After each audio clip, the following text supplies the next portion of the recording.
अच्छा तो रहेगा।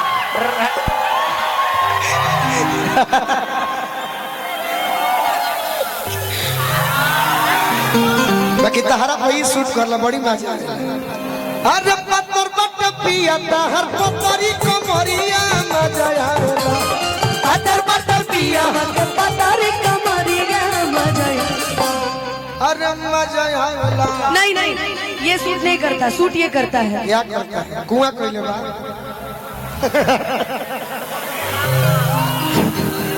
कि गोल मटोल पिया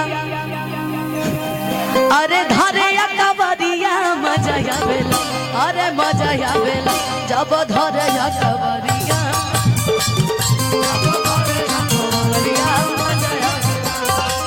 हमेशा। बाकी हम एक बात से तारा दुखित बनी। क्या बताइए? कि यही बात के दुख भारी अरे हमसे को तरीका टेलू सब के काहे बाटेलू अरे गोलुआ के खाली डांटेलू सब के खाली डांटेलू गोलुआ के खाली डांटेलू सब के।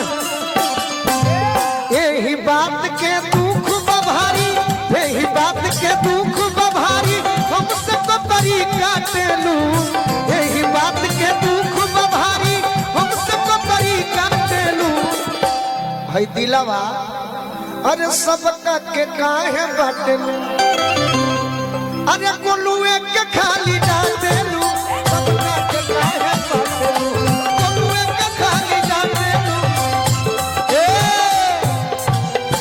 जाड़ा के दिन आई तू अपना बोलमुआ से बात कहिए जान करू का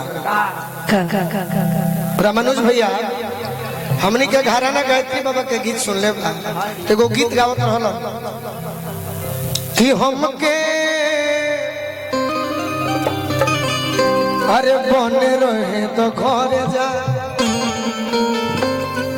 हमार भैया जी इके कहता भरत जी राम जी से कहता रह नाही सुनबो ये नाथ तो रखिलो अरे हमरो के साथ राखबी भाई के दुलार बाकी जब तार बियाह होई नु भगवान से मनाओ तनी कि तोर बियाह मगध क्षेत्र में होके अहे दुर्गा माई गुरु हाथे का मौका गुनुए राजा के दी हो तब अपना बोलो। शादी कहीं भी हो गुरहथिएगा पे कोई बात नहीं है, हमने जगह फिक्स नहीं की थी। हम फिक्स कर दे ये हमारे माँ बाप फिक्स करेंगे। उनका के मना ले।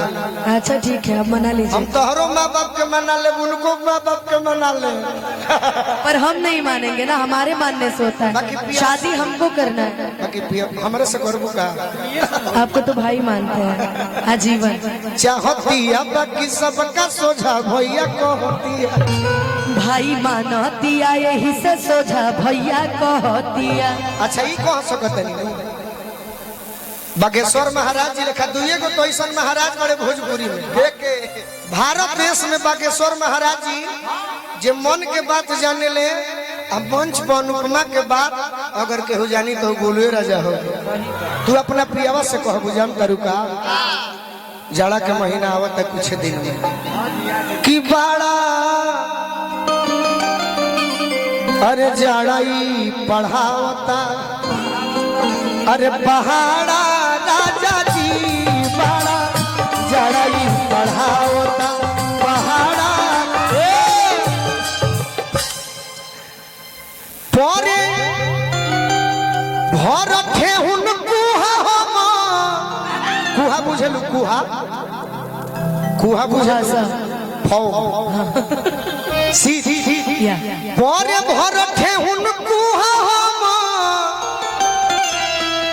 इहा रौरा उहा अरे किया जा एही जैसे भेजत पानी भाड़ा मिल नहीं मन से अरे पवन बुहावा लेके कहीं अपना रोशन से बाबा तो पलंग के सुख सरी मिले नहीं मन से पवन बुहावा लेके कहीं अपना रोशन से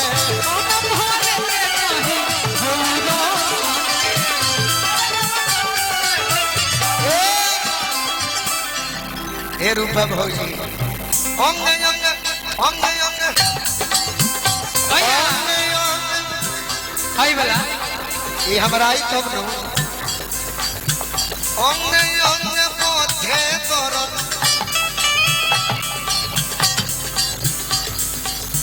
अंग अंग पथे करत कर करी होइया ऐसा डांस करो अंग अंग पथे करत कर करी होइया छोटइया पशुतावे